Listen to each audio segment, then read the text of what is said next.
All right, I have a question for you. How many of you all cut a class in high school?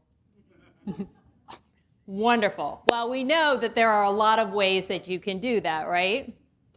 When I was a school counselor, I made it my job to thwart the opportunistic students that were trying to get out of class that were very at risk for not graduating. And I found that the best way to do this was to grab them at the class they were leaving and take them to the class they did not want to go to. And so I would stand outside the door. They were so mad at me. And so they would learn that if they left a little before and hung out in the bathroom, that it would be really hard to find them. So on more than one occasion, I would wait until after the bell rang, and I'd be standing right outside the bathroom door. And they'd peek out like these little meerkats. And I'd catch them, and they called me all kinds of names. I can't even tell you what I got called because it wouldn't be publishable. And teenagers have incredibly colorful vocabularies. So anyway, I say all that because my name is Kristin Hiemstra, and I did spend 20 years in public education. And I was a school counselor. And I made it my job to get these kids because I knew that if I could get them to class, the likelihood of them graduating went up exponentially. And if I could get them to graduate, I mean, they did the work, but if I could get them to class and they graduated, then the likelihood of their kids graduating also went up. And there would be a new narrative. A new narrative would emerge. And I had vision, I had purpose, I had grit. There was nothing that they were going to be able to do to knock me off of that. I'd like to talk to you today about the emotional intelligence revolution, which is teaching emotional intelligence skills to kindergarten through 12th graders. What is emotional intelligence, you might ask? Well, I'm so glad I can tell you. It's actually very simple. It's the ability to identify and manage your emotions. That's all it is.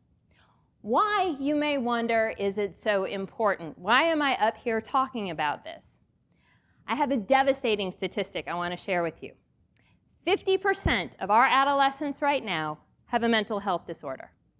Half of our young adults right now have an emotional health disorder. That is from the National Institute for Mental Health. If you are out in the world, you know a lot of it is anxiety. It's around fear and anxiety, and it's around depression. Those are the two most common things our adolescents have. 22% of those young people had this mental health issue manifest by the time they were 14 years old. That puts them in 8th or 9th grade. Our kids are walking around with the need to have someone help them, and we're not doing it in our public schools. And we have the tools. I am here to tell you, we actually can fix this problem. We can fix this problem for them, and I'm going to tell you how. So, I want to tell you, though, a quick story, and this is about a girl named Tammy. Now, Tammy, when I was in Northern Virginia, Tammy came from this middle-class background, and Tammy was like a solid C student. Like, she was rocking the C's. And she was going along, her life was going just fine. Tammy had incredible social awareness. If you needed to know anything that happened over the weekend, you found Tammy. And she could tell you who did what with who, what went on, all that. Like, she knew where all the parties were. But what she didn't know was how to manage her own self, which is what ended up getting her in trouble in terms of her behavior, but also we didn't give Tammy skills. What happened Tammy's senior year is that her parents got divorced. But the real devastation happened when Tammy learned that the money that had been set aside for her college education had been used by her father to fund a new relationship. So Tammy's cruising along, and all of a sudden, she tanks. And I got to tell you, if you're a C student and you tank, it's not a far fall. And so when you're a school counselor, you're like Spider-Man. Like, you're trying to throw every safety net you got, trying to get this girl up. And we did manage to get Tammy across the finish line. She did end up graduating. I don't know what happened because she didn't have a plan after that. She was young, so she had a lot of time to rebound. But we failed her. We totally failed this young woman. She had no skills. She had no skills to deal with any kind of setback like that. And let me tell you something I know for a fact. Everyone who's watching this, who's in this room, is going to have a setback. You're going to have a major setback, and you need these skills. And we know these skills. We can teach you these skills. So let's just talk about the benefits of emotional intelligence in schools. We know from research, students who have higher emotional intelligence, they make better grades. If you're in education, if you've worked in education, you have been lectured time and time again about getting students better grades. We know how to do that. Emotional intelligence, like hello. They also have better mental health. They make friends. We have a loneliness epidemic in the US. Emotional intelligence, relationships are better. They have greater empathy. All of these skills. I have a firm right now. I teach emotional intelligence, leadership training, and creating organizational culture. All right? I'm paid to deliver the same things that all corporate people want, is to have people, they want better managers, they want better mental health, they want less stress in the organization. They want the same things that we can teach in elementary through 12th grade. There is a market for this, but let's talk about what this would really look like in real time. Elementary schools, full of little bodies, big emotions. Big emotions. If you have a kid, you know there are big feelings at that age, right? But they can't discern between disappointment, anger, sadness, betrayal. They don't have those kinds of words, but we can teach them. We can teach them how to discern that. Now let's talk middle school and puberty. Oh, that's a fun one.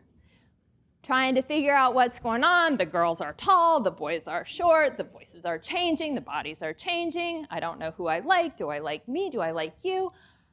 Total meltdown in terms of emotional intelligence. Empathy, that would be a huge thing to teach when bullying kind of hits a spike around middle school. We can address that. We have the tools. We can teach kids to actually like themselves. Believe it or not, we have that capability. And that's a really tough age. That's when a lot of kids really are struggling with, do I like me? We have the tools that can teach them that and can increase their self-confidence. Let's talk about high school. Anyone in here get a heartbreak during high school? Would have been really nice if somebody had emotional intelligence around that, wouldn't it? How about conflict? Everybody's going to be in conflict. Let's teach them how to do it. Let's teach students how to stand up for themselves. We have the power to do this, and I'm going to tell you how. It's not hard, people, and it is not expensive. I worked in education for 20 years. They change and redirect teachers all the time. So if anyone tells you, oh, it's too hard, you say, it is not, because I know you change that all the time. So here's how you do it. First of all, you just train the teachers. Emotional intelligence, some people, it's very organic too. Like some of y'all, you kill it. Like you're really good at emotional intelligence and nobody taught you anything. Some of y'all, not so much. But that doesn't mean you can't learn. Emotional intelligence it's a learned thing. You can teach it, right? And we've all had to learn math that we didn't think we would and probably never really had to use. We can do the same thing with emotional intelligence. I'm just telling you, it is possible to teach it. So we teach the teachers to teach it. Second way that we can do it is we can integrate it into the curriculum. All right, so you're learning about George Washington. He's crossing the Delaware on Christmas night in the middle of a nor'easter. All right? How is he motivating himself? Let's really break that down, because that sounds just awful. How is he motivating the troops behind him? That also sounds like a really hard task. Get kids to figure that out. That develops empathy. It's a shift in perspective, right? Now, let's apply that to your life, because guess what? There are going to be times when you have to motivate yourself and you don't really want to do something, or you have to motivate the people behind you. You have those skills now. You've talked them through. The third way that we can do this, and this is a shout out to colleges, is to make it mandatory. Make it part of the curriculum. You take science, emotional intelligence, social studies, math, it's part of your curriculum. And I shout out to colleges because if they ask for it, high school students for sure will take it. And I taught college freshmen, and I can't tell you anything more exciting than having a group of freshmen come in with high emotional intelligence, because when they don't have emotional intelligence, the freshman year of college is a very special experience. So those are just 3 ways that we can bring it into being, into getting it into our schools. I'd like to give you one technique that you can use, and it's a technique that I wish Tammy had had, because I think if she had had this technique, she would have at least been able to apply it, and everything wouldn't have seemed so overwhelming. And it's simple, it's scaling. So when you scale something, you have a 0 on one side, and your 0 is like zippity-doo-dah, you're having a great day, everything's awesome. 10, for me, it's like torture, but it's like whatever your worst case scenario could be, right? There's your scale. It's a big scale. And then you put your problem on that scale. This does a few things. First of all, it separates you from your problem. And that's huge. It gives you space to breathe.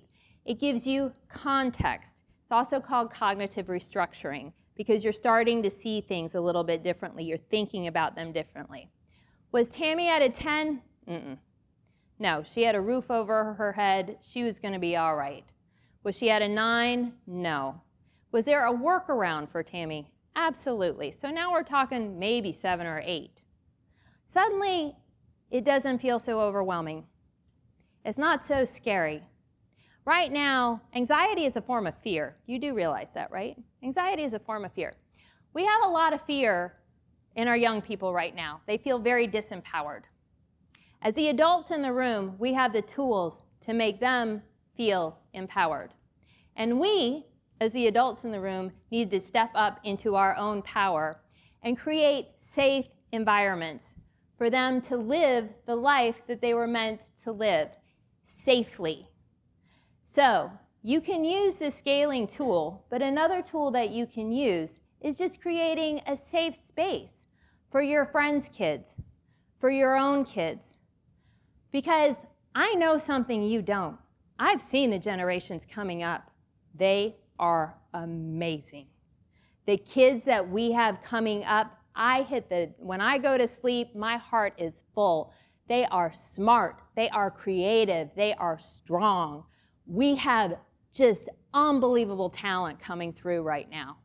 And we need to create space for them to come into this world. And we as the adults in the room, we have this power.